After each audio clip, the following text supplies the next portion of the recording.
हिंदुस्तान में विचारधारा की लड़ाई चल रही है। एक तरफ कांग्रेस पार्टी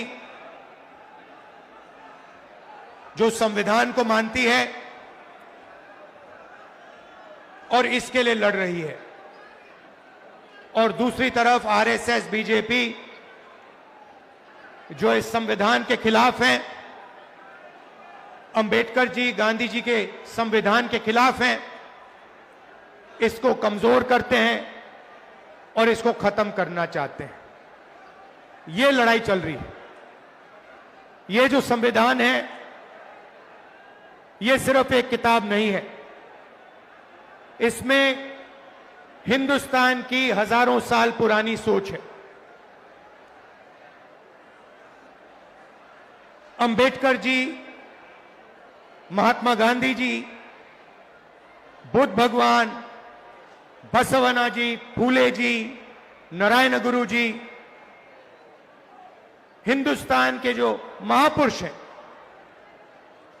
उनकी सोच और उनकी आवाज इस संविधान में है। कुछ दिन पहले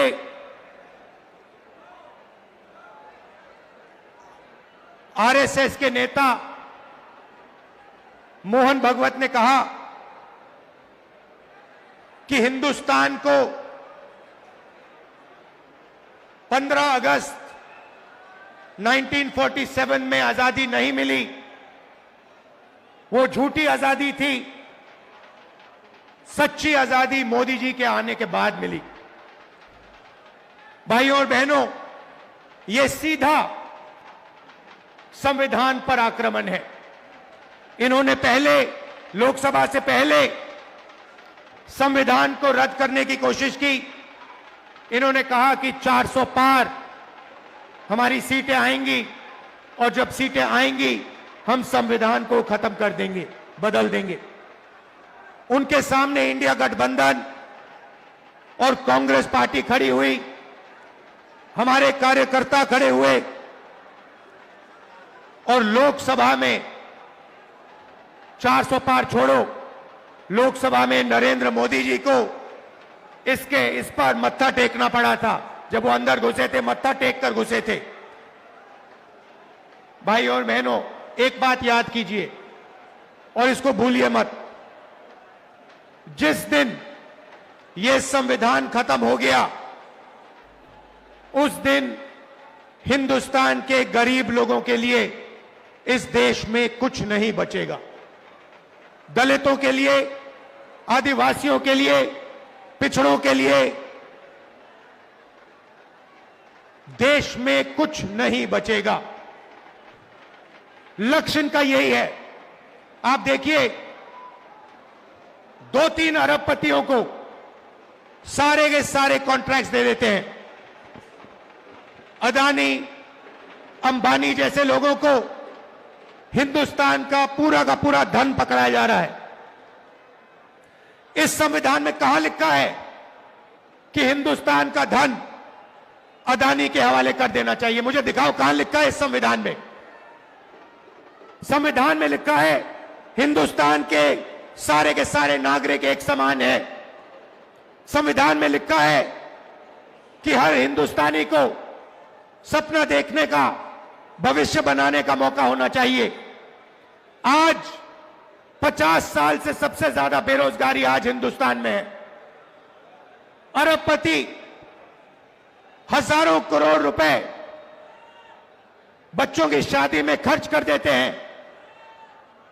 कोई 10 करोड़ की घड़ी पहनता है, कोई 15 करोड़ की घड़ी पहनता है, मगर अगर आप अपने बच्चों की शादी करवाना चाहते हो तो आपको कर्जा लेना पड़ता है।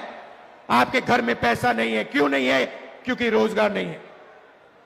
और भाइयों और बहनों, एक बात भूलिए मत, जितना अदानी और अंबानी आगे बढ़ेंगे,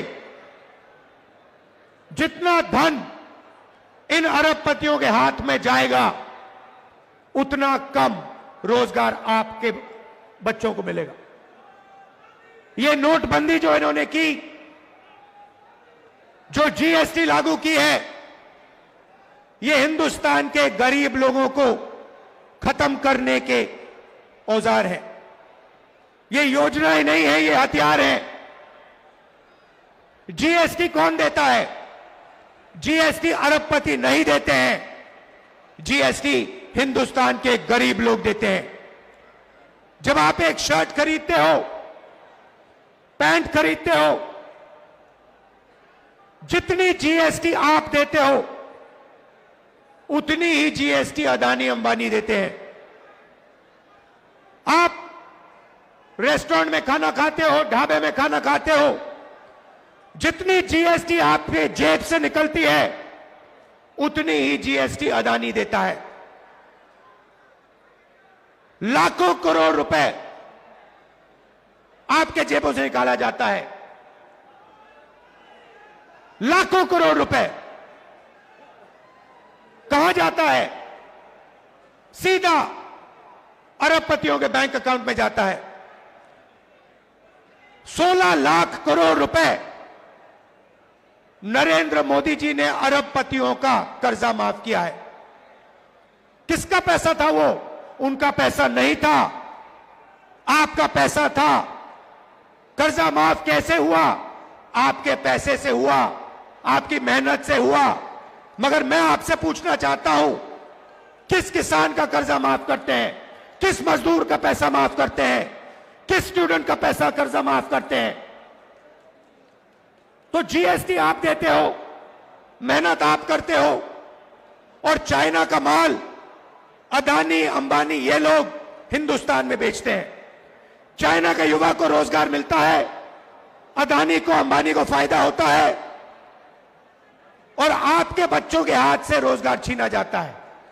और ये पूरा का पूरा सिस्टम कैसे चल रहा है? आपके जेब में से पैसा निकालकर जीएसटी का पैसा, टैक्स का पैसा, फर्टिलाइजर का पैसा, सारा का सारा आपके जेब में से निकलकर अदानी अंबानी की जेब में जाता है।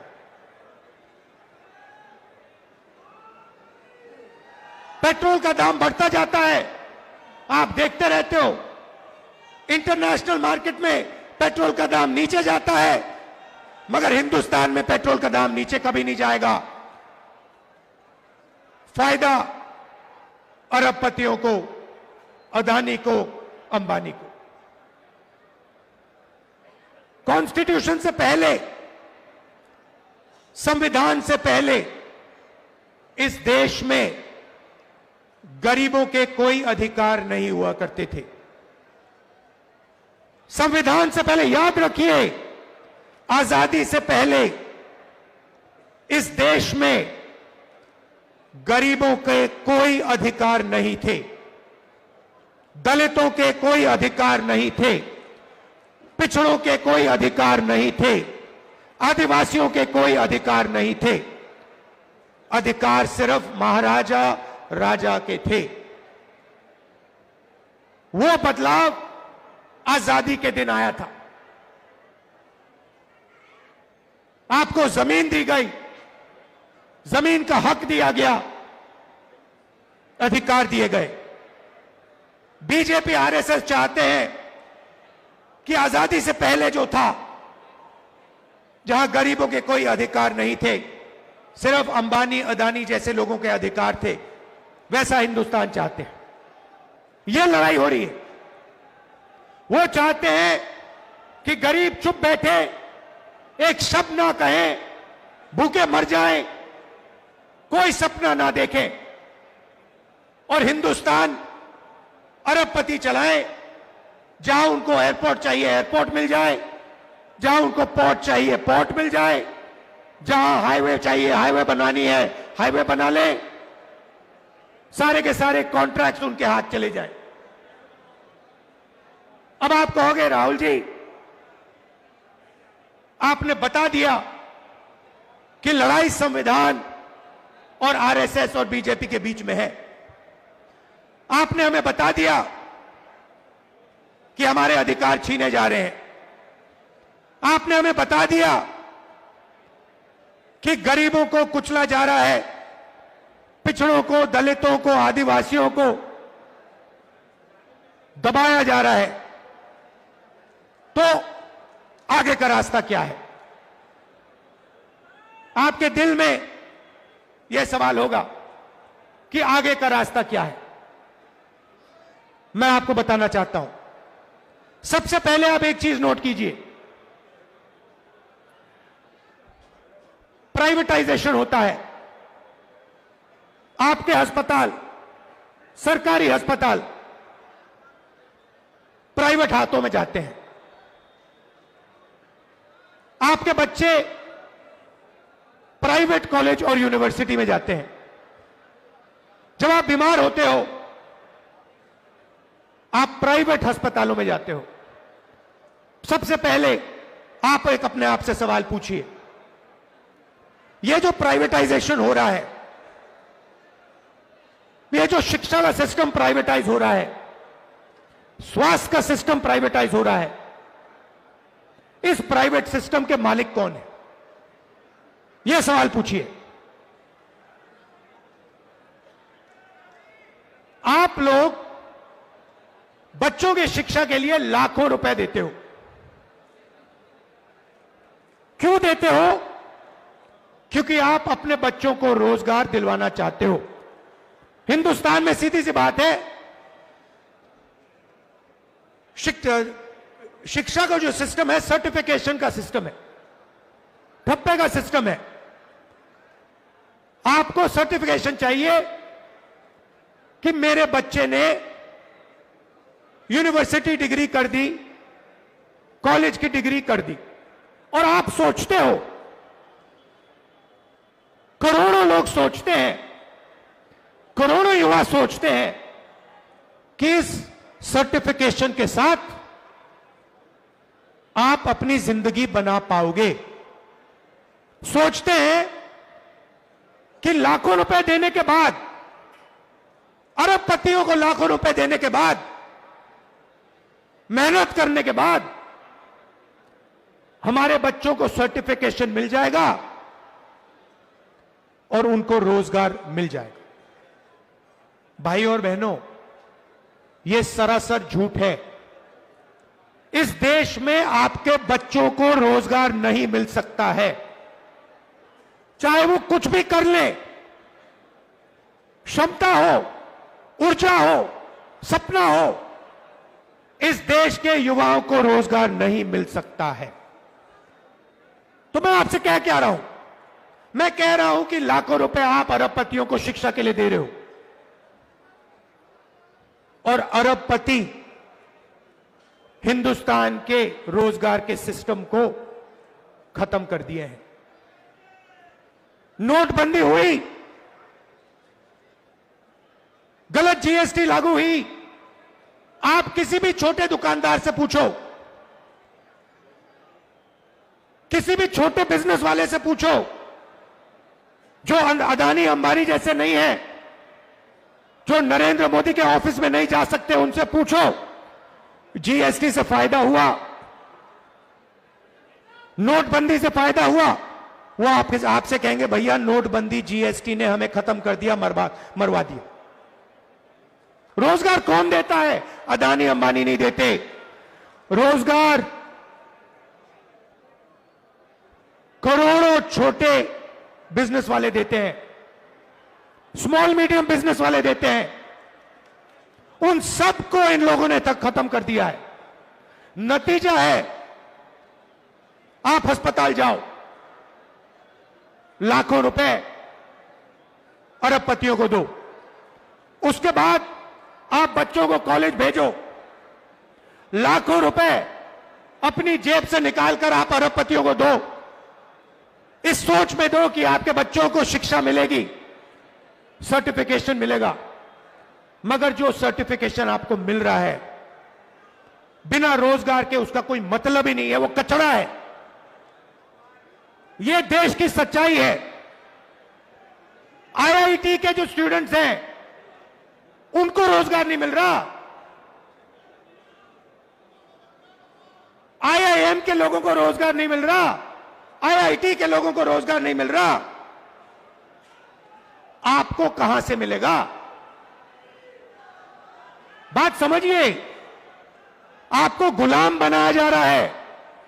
दलितों को, पिछड़ों को, आदिवासियों को, गरीब जनरल कास्ट के लोगों को एक बार फिर गुलाम बनाया जा रहा है। और मैं हैरान हो जाता हूं, आप देखते जा रहे हो, आपकी लाइफ बर्बाद हो रही है, जिंदगी खत्म हो रही है, आप देखते जा रहे हो। बीजेपी कहती है दूसरी आजादी मिली, सच्ची आजादी मिली। मैं आपसे पूछना चाहता हूं, राम मंदिर के उद्घाटन में आपने किसी गरीब व्यक्ति को देखा? आपने किसी मजदूर को देखा, किसान को देखा, पिछड़े वर्ग को देखा? आदिवासी राष्ट्रपति है, आदिवासी राष्ट्रपति को वो मंदिर में उन्होंने जाने ही नहीं दिया, अंदर जाने नहीं दिया।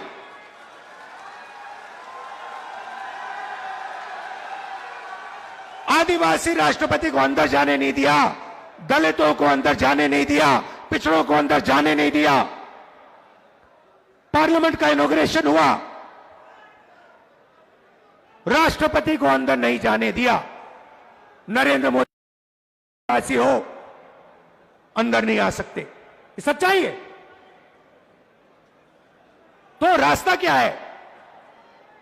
सबसे पहले यह पता लगाना है कि इस देश में जो धन है, जो धन है, उसका कितना भाग दलितों के हाथ में है, कितना आदिवासियों के हाथ में है, कितना पिछड़ों के हाथ में है, कितना गरीब जनरल कास्ट के हाथ में है, कितना माइनॉरिटीज के हाथ में है। मैं आपसे कह रहा हूं, मैंने पता लगाया, हिंदुस्तान के सबसे बड़े 500 बिजनेसमैन, कंपनियों की मैंने लिस्ट निकाली। 500 सबसे बड़े जो हैं अरबपति हैं, टाटा, बिरला, अदानी, अंबानी। मैं आपको बता रहा हूं कि ये जो 500 कंपनियां हैं, इनके जो 500 मालिक हैं, इनमें आपको एक पिछड़े वर्ग का व्यक्ति नहीं मिलेगा, एक दलित नहीं है, एक आदिवासी नहीं है, एक पिछड़ा नहीं है। मतलब 90% लोग, 90% आबादी में से इनमें एक भी नहीं है। इनकी मैनेजमेंट टीम देखिए, मैनेजमेंट टीम में आपको एक ओबीसी नहीं मिलेगा, एक दलित नहीं मिलेगा, एक पिछड़ा वर्ग का नहीं मिलेगा। ये मीडिया कैमरा लिए घूम रहा है, बजाओ ताली। ये आपका मीडिया थोड़ी है, ये अदानी अंबानी का मीडिया है।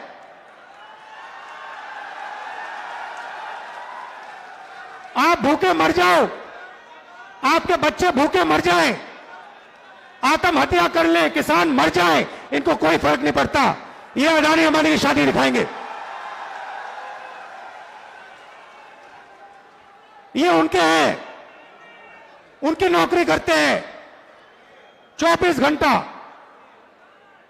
हिंदुस्तान के किसान की बात नहीं करेंगे, मजदूर की बात नहीं करेंगे, बेरोजगार युवाओं की बात नहीं करेंगे, अदानी अंबानी की शादी की बात करेंगे, अफगानिस्तान की बात होगी, पाकिस्तान की बात होगी, मगर हिंदुस्तान की बात, किसानों की बात, मजदूरों की बात ये नहीं करेंगे। और आपके हर एक के घर में घुसे हुए ही है, सब बेरोजगार है हिंदुस्तान में, और कोई रास्ता नहीं। भैया टीवी देखो 24 घंटा, तो देखना ही पड़ेगा, जो ये कहेंगे देखना ही पड़ेगा। डराने में लगे हिंदुस्तान को कि देखो देखो अफगानिस्तान में क्या हो रहा है, देखो देखो उधर क्या हो रहा है। अरे हमें यह भी बता दो हिंदुस्तान में क्या हो रहा है।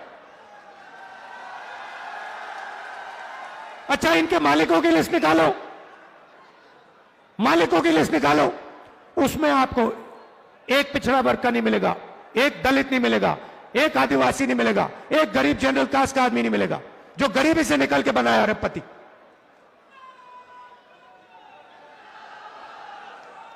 हिंदुस्तान की संस्थाओं को देखो, बड़ी बड़ी संस्थाओं को देखो, हाई कोर्ट देखो, कोर्ट्स देखो, जुडिशरी देखो। मुझे बता दो, दलितों के नाम बता दो, आदिवासियों के नाम बता दो, पिछड़े वर्ग के नाम बता दो, इसमें कहीं नहीं दिखेंगे आपको। मैंने बजट की बात की, मैंने आपसे कहा कि जीएसटी आप देते हो, जीएसटी आप देते हो, मतलब बजट का पैसा आप देते हो। तो मैंने पता लगाया बजट को कौन बांटता है। भाई और बहनों, 90 अफसर हैं। मध्य प्रदेश में कितना पैसा आएगा, कहां सड़कें बनेंगी, कैसे सड़कें बनेंगी, एम्स कहां जाएगा, आईआईटी कहां जाएगी, शिक्षा का पैसा कहां जाएगा, ये सारे के सारे 90 अफसर डिसाइड करते हैं। मैंने इनके नाम निकाले। मैंने कहा देखता हूं भैया, जीएसटी गरीब लोग दे रहे हैं, दलित दे रहे हैं, पिछड़ा वर्ग दे रहा है, आदिवासी दे रहे हैं, गरीब जनरल कास्ट के लोग दे रहे हैं। मैं पता लगाता हूं 90 लोगों में से दलित कितने, आदिवासी कितने, पिछड़े कितने। आप हैरान हो जाओगे। पिछड़ों की कम से कम आबादी 50% है देश में। अंदाजा है क्योंकि किसी को मालूम नहीं। 50%। 90 में से 3 लोग आपके। अगर बजट में 100 रुपया खर्च होता है, 100 रुपया बटता है, 100 रुपया बटता है, तो 5 रुपए का निर्णय पिछड़ा वर्ग के अफसर लेते हैं। पीछे बैठा रखा है आपको, छोटे छोटे डिपार्टमेंट दे रखे हैं और कहते हैं चुप बैठो वहां पे, बकवास मत करो, नहीं तो एसीआर बिगाड़ देंगे, करियर खत्म कर देंगे तुम्हारा। 5% भागीदारी, 50% आबादी। 5% भागीदारी, 50% आबादी। क्या यह अन्याय नहीं है? इससे बड़ा अन्याय नहीं है। आदिवासी 8% आबादी, एक अफसर बैठा है, पीछे कहीं कोने में बैठा हुआ है। और अगर 100 रुपए का निर्णय होता है, बजट में 100 रुपए बढ़ते हैं, तो 10 पैसे का निर्णय आदिवासी अफसर लेते हैं। दलित 15% आबादी, 3 अफसर और 100 रुपए में से 1 रुपए की भागीदारी। मतलब अगर आप सबको जोड़ दो, दलित जोड़ दो, आदिवासी जोड़ दो, पिछड़ा वर्ग जोड़ दो,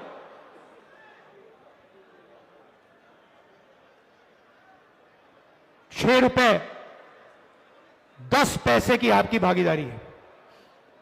₹6.10 की भागीदारी,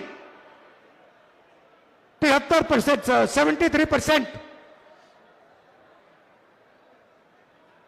आपकी आबादी। तो ना बजट बांटते हो, ना आपके प्राइवेट कॉलेजेस, यूनिवर्सिटीज,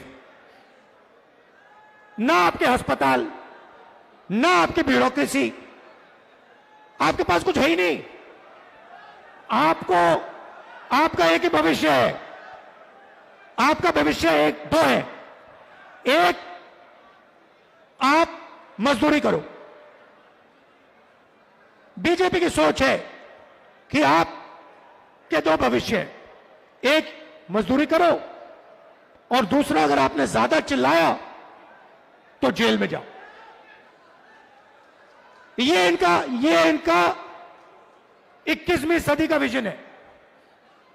इसलिए मैंने नरेंद्र मोदी के सामने कहा कि मैं नहीं जानता, आप तो कभी करने वाले हो नहीं, मगर जैसे ही कांग्रेस पार्टी की सरकार आएगी, चाहे मध्य प्रदेश में आए, चाहे दिल्ली में आए, जाति जनगणना हम आते ही करना शुरू कर देंगे। तेलंगाना के सीएम बैठे हैं, वहां पे क्रांतिकारी तरीके से हमने जाति जनगणना की है।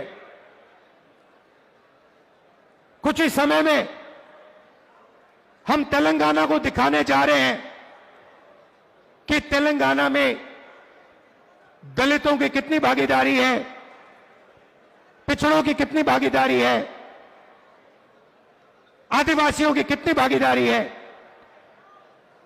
कौन सी संस्था में कौन कौन बैठा हुआ है।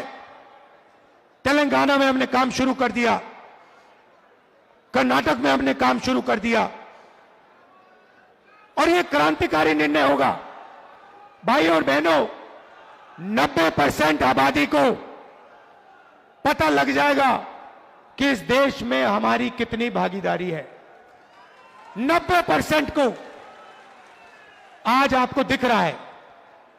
पिछड़ों को यह भी नहीं मालूम कि देश में उनकी कितनी आबादी है।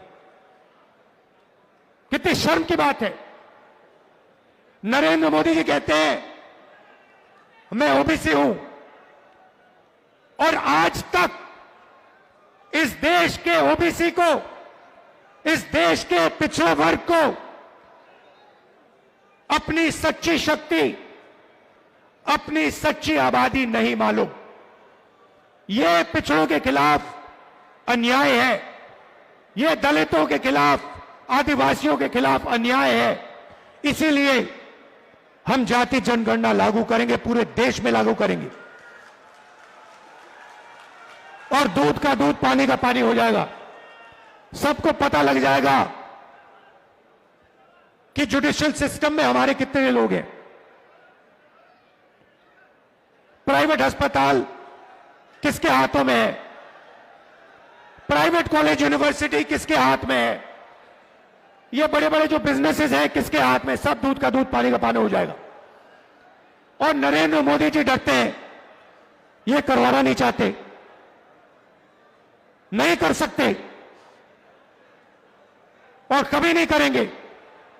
और पार्लियामेंट में मैंने इनके सामने एक और बात बोल दी कि ये जो 50% की रिजर्वेशन की दीवार बना रखी है कि 50% से ज्यादा रिजर्वेशन जा ही नहीं सकता, इस दीवार को भी हम लोकसभा में, राज्यसभा में तोड़कर परे कर देंगे। कोई नहीं रोक सकता इसको। रिजर्वेशन को 50% से ज्यादा हम करेंगे, हमारे स्टेट्स में करेंगे और नेशनल लेवल पे दिल्ली में हम कानून पास करके इसको, दीवार को तोड़ेंगे। भाई और बहनों, सबसे जरूरी बात, ये अंबेडकर जी का जो संविधान है, जिसका अपमान कुछ दिन पहले मोहन भागवत जी ने किया। वो कहते हैं कि इस संविधान ने हमें आजादी नहीं दी, इस संविधान का आजादी से कोई लेना देना नहीं है, क्योंकि उनके मुताबिक आजादी ही नहीं थी। आजादी मोदी जी के आने के बाद हुई। इसका मतलब वो इस संविधान को नहीं मानते हैं। अंबेडकर जी के जिंदगी, अंबेडकर जी का जो खून पसीना था इस संविधान को बनाने के लिए, उसका सीधा मोहन भागवत ने अपमान किया है और इस पर आक्रमण किया है। कांग्रेस के जो कार्यकर्ता हैं, जिसको मैंने बब्बर शेर बोला, टाइगर, आपका काम इस संविधान की रक्षा करने का है। जहां भी आरएसएस के लोग, बीजेपी के लोग इस संविधान पर आक्रमण करते हैं, जहां भी वो गरीबों को कुचलने की कोशिश करते हैं, जहां भी वो कमजोरों को मारने की कोशिश करते हैं, कांग्रेस पार्टी के कार्यकर्ता को वहां जाकर, पत्थर जैसे वहां जाकर खड़ा हो जाना चाहिए, चट्टान जैसे वहां खड़ा हो जाना चाहिए कि मैं नहीं होने दूंगा, मैं संविधान की रक्षा करूंगा। यह आपका मिशन है। मैं जानता हूं कि मध्य प्रदेश में आप दिल से लड़ते हो। मैं जानता हूं कि आप पर अत्याचार होता है, आप पर आक्रमण होता है, मगर आप पीछे नहीं हटते हो। दिल से मैं आपका धन्यवाद करता हूं, आपके परिवारों का धन्यवाद करता हूं, आपके बच्चों का धन्यवाद करता हूं कि आप हमारी विचारधारा के लिए लड़ते हो। गांधी जी की विचारधारा के लिए, अंबेडकर जी की विचारधारा के लिए, नेहरू जी की विचारधारा के लिए, संविधान के लिए। आप सबका दिल से बहुत बहुत धन्यवाद। नफरत